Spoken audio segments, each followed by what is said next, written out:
Bonjour tout le monde et bienvenue, je suis ravie de vous retrouver pour ce grand décryptage où l'on plonge au cœur de l'actualité tech et financière. Salut, ravi d'être là, comme toujours. Alors aujourd'hui, on va parler d'un sujet qui nous concerne tous. Mais avant de commencer, imaginons un instant la scène. Vous êtes à la caisse d'une boulangerie, D'accord, je vois le tableau. voilà, on pose une bonne baguette sur le comptoir, on sort son téléphone, genre très fier, pour payer avec de la crypto-monnaie, et là, bim. Le drame. Exactement. Le système annonce qu'il faut patienter les 10 bonnes minutes pour que le réseau valide la transaction.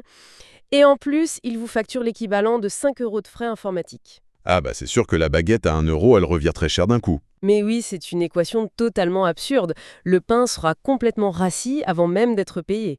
Et en fait, pendant super longtemps, c'était ça, la réalité technique des monnaies numériques. Ouais, une belle promesse révolutionnaire sur le papier, mais un vrai cauchemar logistique au quotidien. C'est exactement ça. Pourtant, quand on regarde la pile de sources qu'on a sur la table aujourd'hui, on voit que cette absurdité, elle est vraiment en train de disparaître. Complètement. On a la finance traditionnelle, les gouvernements, des géants de la technologie qui sont littéralement en train de s'emparer du système. Et notre mission aujourd'hui, c'est de comprendre pourquoi et comment ces trois mondes s'adaptent. Et c'est une dynamique super inattendue en fait. Bon, décortiquons un peu tout ça, parce que les institutions que la crypto-monnaie voulait détruire, ce sont précisément celles qui sont en train de la sauver. C'est le grand paradoxe de cette décennie, je trouve. Tu sais, on a longtemps cru au mythe de l'affrontement binaire, genre les rebelles de la blockchain d'un côté avec leur capuche et la vieille forteresse bancaire hyper rigide de l'autre. Ouais, le cliché classique, quoi. C'est ça. Mais l'analyse de nos documents nous montre qu'on n'est plus du tout dans une logique de destruction mutuelle. Pour moi, quand je lis ça, j'ai une image mentale très claire. C'est genre des graphiques financiers super austères qui d'un coup se transforment en code informatique ultra moderne. Ah ouais, je vois super bien l'image. Et c'est vraiment une phase d'assimilation, une intégration qui est pratique, qui est complexe et parfois pleine de friction, on va le voir. Oh que oui, ça frotte à pas mal d'endroits. Et justement, on va explorer tout ça.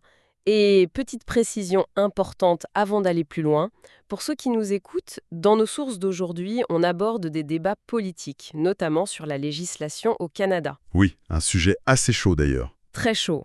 Donc je le dis d'emblée, on ne prendra aucune position. Notre but, c'est purement d'explorer les arguments de chaque côté de manière totalement objective et factuelle. Exactement, on est là pour analyser, pas pour juger. Alors, pour comprendre cette mécanique d'assimilation, pour comprendre comment cette technologie quitte les marges obscures d'Internet pour atterrir dans nos téléphones, il faut d'abord suivre l'argent. Toujours suivre l'argent. Nos notes mettent en lumière une offensive massive lancée par une grande banque française. Ils viennent de mettre sur le marché, accrochez-vous, 6 nouveaux produits d'investissement crypto pour les particuliers. Ouais, c'est ce qu'on appelle des ETN. Voilà, des ETN. Et l'argument de vente de la banque, il est super simple. Elle propose d'investir dans la crypto sans jamais, mais alors au grand jamais, avoir à gérer de wallet. Pas de portefeuille numérique, pas de clé privée à sécuriser. C'est du clé en main, si on peut dire. C'est ça. Mais du coup, c'est un peu comme, je sais pas, acheter un billet pour profiter d'un parc d'attractions sans avoir à construire et entretenir soi-même les montagnes russes. Ah, l'analogie est très bonne, ouais. Mais du coup, je te pose la question, qu'est-ce que tout cela signifie stratégiquement pour une banque traditionnelle qui décide soudainement de simplifier cet accès en fait? Parce que c'est un sacré virage. Bah, ce qui est fascinant ici, c'est vraiment ce paradoxe. Au départ, la crypto était inventée pour contourner les banques. C'était ça l'ADN du truc. Ouais, le fameux pas vos clés, pas vos pièces. Exactement, l'indépendance totale. Mais aujourd'hui, la barrière technique pour le grand public, genre gérer ses propres clés cryptographiques, elle est tellement haute que les gens ont besoin de ces mêmes banques pour y accéder en toute sécurité. Parce que si tu perds ta clé, c'est fini quoi. Mais c'est exactement ça. Être sa propre banque, ça veut dire que si tu perds ton bout de papier avec ton mot de passe ou si ton disque dur crame, il n'y a pas de service client. Ah ouais, tu peux pas appeler le directeur d'agence pour dire excusez-moi, j'ai cliqué sur le mauvais lien. Non, c'est mort. L'argent est évaporé. Et ce fardeau psychologique, c'est tout simplement trop lourd pour 99% de la population. Ce cadre régulé des banques, il rassure énormément des investisseurs particuliers. Donc en fait, c'est une question d'angoisse. Ouais, c'est là qu'intervient l'ETN. Ça signifie Exchange Traded Note. D'accord. Et c'est super important de comprendre la mécanique.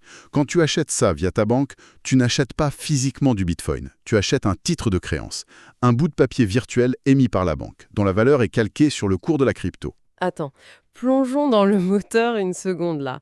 Mécaniquement, la banque, elle gère ça comment en arrière-plan? Elle doit bien acheter la vraie crypto-monnaie pour garantir ce bout de papier, non? Oui, bien sûr, la banque ou son partenaire achète les vrais bitcoins et elle les place dans des coffres-forts numériques hyper sécurisés, ce qu'on appelle du cold storage.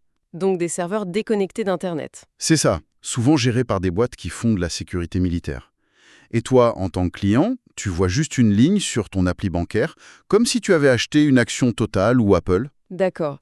Donc en fait, j'échange mon risque technologique, genre la peur de perdre ma clé, contre un risque de crédit.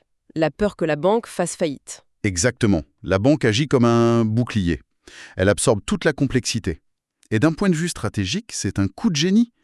Des milliards d'euros qui étaient bloqués par la peur, soudainement, ils peuvent affluer sur ce marché. C'est fou. La finance traditionnelle, elle n'a pas été vaincue, elle a juste empaqueté l'innovation et elle prend sa commission au passage. Et cette institutionnalisation, elle a une conséquence directe, parce que si des milliards affluent, la crypto gagne une légitimité colossale. Elle devient un vrai poids lourd économique. Ah elle rentre dans la cour des grands. Et l'histoire nous montre que quand une technologie a autant de puissance financière, elle finit inévitablement par percuter le pouvoir politique. Et c'est là que ça devient vraiment intéressant, parce que ça nous mène tout droit au cas du Canada. Ah, le Canada? Là, on passe de l'économie à la géopolitique pure. C'est ça, les documents qu'on a révèlent un débat d'une violence institutionnelle assez folle. Le gouvernement canadien envisage d'interdire purement et simplement les dons en crypto-monnaie aux partis politiques. Rien que ça? Rien que ça, le but affiché, c'est de garantir la transparence et de bloquer l'ingérence étrangère. Mais alors, ça déclenche une de ces tempêtes. On a deux camps, ceux qui veulent protéger le sanctuaire démocratique et ceux qui hurlent que le gouvernement veut tuer l'innovation. Cela soulève une question importante, et c'est vraiment le cœur du problème. C'est un choc frontal entre deux cultures qui sont techniquement opposées. Comment ça ? Regarde comment fonctionne le financement électoral aujourd'hui. L'État exige une traçabilité chirurgicale. Il faut le nom, l'adresse, vérifier que tu es citoyen, que tu ne dépasses pas les plafonds. Ouais, il faut savoir d'où vient chaque centime pour éviter qu'une puissance étrangère finance une élection en douce. Exactement. Le système est basé sur l'identification absolue. Mais la crypto-monnaie, sa conception même, elle est sans frontières et pseudo-anonyme. C'est un peu comme un coffre-fort en verre, en fait. Le monde entier peut voir l'argent dedans. On voit les transactions sur la blockchain, mais on n'a aucune idée de l'identité de la personne qui a la clé. C'est la métaphore parfaite. Et comment un État peut auditer un coffre-fort en verre sans nom dessus? Il peut pas. Voilà. Les législateurs disent que si quelqu'un utilise un VPN ou un mixeur de crypto, un logiciel qui brouille les pistes, c'est comme s'il déposait une valise de billets anonyme devant le QG d'un parti politique. Ah ouais, vu comme ça, c'est perçu comme une faille critique de la souveraineté.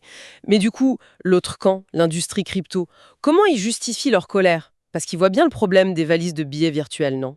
En fait, eux, ils ont une approche complètement technique. Ils disent que le gouvernement est paresseux. Paresseux? Ouais.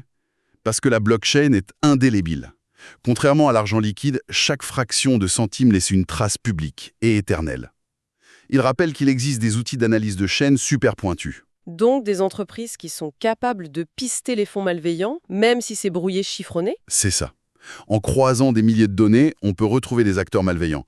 Donc l'argument de la tech, c'est mettez à jour vos services de renseignement au lieu de bannir un outil entier. D'accord. Ils disent que c'est refuser de s'adapter au monde de demain. Oui. Ils proposent plutôt d'imposer des règles aux plateformes d'échange. Mais tu vois, ça montre bien le dilemme. Réconcilier une tech décentralisée avec les lois d'un État souverain, c'est un vrai casse-tête. Ouais, c'est un équilibre super précaire. Et ce choc entre l'État et la cryptographie, ça montre bien l'ampleur du truc. Mais bon, on a vu les banques, on a vu les gouvernements. Mais en vrai, la véritable révolution, elle se gagne pas dans les coffres-forts ou à l'Assemblée nationale. Non, elle se gagne au coin de la rue. Exactement. Elle s'achève quand on utilise la technologie sans y penser pour acheter son pain. Ce qui nous ramène à notre boulangerie du début. Et là, on aborde notre troisième point, la fintech et le commerce du quotidien, avec des boîtes comme OnePay. L'ultime frontière. Friction zéro. C'est ça. OnePay promet des paiements instantanés, des frais microscopiques et une interface qui ressemble à n'importe quelle appli bancaire. Mais attends, comment ils font? Parce que valider un bloc sur Bitcoin, ça prend 10 minutes et une énergie folle. On ne peut pas changer les lois de la cryptographie juste pour que je puisse acheter mon café plus vite. Non, on ne peut pas. Et c'est là qu'intervient un vrai prouesse technique. Les solutions de seconde couche, ou Layer 2 en anglais. Ok, explique-nous ça simplement. Si on relie cela à la vue d'ensemble, inscrire l'achat d'un café directement sur la blockchain principale, c'est comme engager une armée de notaires internationaux pour valider l'achat d'un ticket de métro. C'est ridicule. C'est très lourd et ça coûte cher. Donc, l'approche de OnePay, c'est le principe de l'ardoise au bar. Ah oui, l'ardoise. Imagine, tu es un client régulier. Le barman va pas sortir la machine à carte bleue à chaque gorgée de bière. Il note tout sur son ardoise. Et à la fin du mois, bam, il me fait payer la totalité d'un coup. Voilà. Le Layer 2, c'est pareil. Des milliers de petites transactions se font instantanément, hors de la blockchain principale, sur cette fameuse ardoise numérique. Les frais sont quasi nuls. Et à la fin, on regroupe tout et on n'inscrit que le résultat final sur la blockchain. Mais c'est génial. Donc la crypto arrête d'être un gros lingot d'or qu'on a du mal à déplacer et ça devient de la vraie monnaie d'échange. Et pour moi, cliente, je vois quoi? Tu vois juste une petite encoche verte sur ton téléphone. L'infrastructure complexe, elle disparaît totalement. C'est vraiment ça. C'est comme le passage du vieux modem 56K, tu sais, avec le bruit horrible qui bloquait la ligne téléphonique juste pour charger une image en 5 minutes, à la fibre optique d'aujourd'hui qui est invisible et instantanée. C'est une excellente comparaison. Sauf qu'en absorbant cette complexité, OnePay redevient un intermédiaire. Il centralise le trafic pour que ce soit fluide. Et c'est là qu'on boucle la boucle. Si on récapitule nos sources, le constat est clair. La crypto s'installe durablement. Mais pas du tout comme ses créateurs l'avaient imaginé. Absolument pas. Au niveau financier, les banques avec les ETN absorbent le risque. Au niveau politique, les États délimitent le terrain. Et au niveau commercial, les fintechs recréent des intermédiaires avec les couches secondaires. La crypto-monnaie ne remplace pas le monde traditionnel, elle s'y fond. Ce qui m'amène à une réflexion finale pour clore notre analyse. Il y a 15 ans, le livre blanc du Bitcoin disait que le problème, c'était la confiance envers les tiers, les banques. La solution, c'était l'émancipation par les mathématiques, une indépendance totale. Ouais, Mais aujourd'hui, si le succès ultime de la crypto-monnaie passe par le fait d'être gérée par des banques, régulée par des États et intégrée par des entreprises privées pour la rendre totalement invisible à l'utilisateur, la philosophie originale n'est-elle pas en train de disparaître? Finalement, les rebelles n'ont pas détruit la forteresse. Les gardiens ont juste confisqué leurs armes, les ont améliorées et s'en servent pour moderniser leurs propres murs. Est-ce que la plus grande révolution technologique du siècle ne serait au final qu'une simple mise à jour logicielle des institutions qu'elle voulait détruire? Je vous laisse méditer là-dessus. C'est une sacrée question. Et oui, merci à tous d'avoir suivi ce décryptage avec nous et à très bientôt pour une nouvelle analyse.